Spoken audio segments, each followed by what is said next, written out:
I'll be honest, he struck a nerve. Not in a disrespectful way.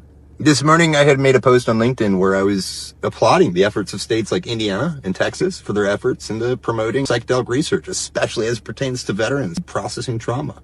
And from that, I ended up having a friendly back and forth conversation with a member of the Georgia General Assembly who mentioned that he was able to get $1 million into the budget for psychedelic assisted research. Awesome. That's great.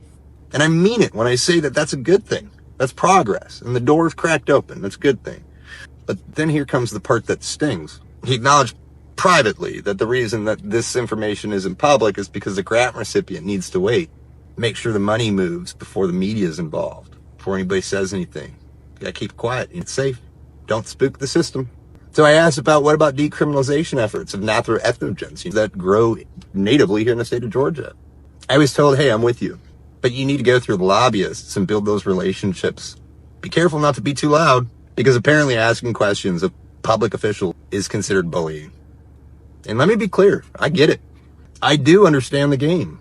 I know that politics requires strategy and trust and backroom deals. And I know there are way better people than me to navigate that world. And I'm grateful for the ones that are willing to walk those halls of shame in order to do so and shake the hands in order to make that happen. But this combat vet and former cop here in Georgia, I'm a little ticked off because I've sat with veterans ready to take their own lives. I've been one. I've walked people through healing with medicine that changed their lives. So when a sitting member of our elected assembly tells me behind closed doors that, yes, we know that these therapies work, but if you say so too loud, it makes people uncomfortable. That's not policy.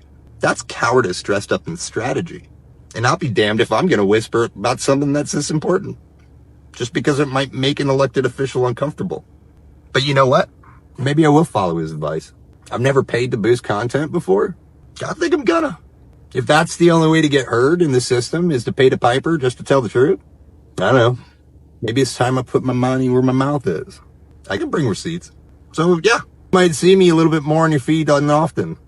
Because in Georgia politics, silence is polite, strategy is holy, and the truth, well, you need a goddamn lobbyist. Not this time. Not from me.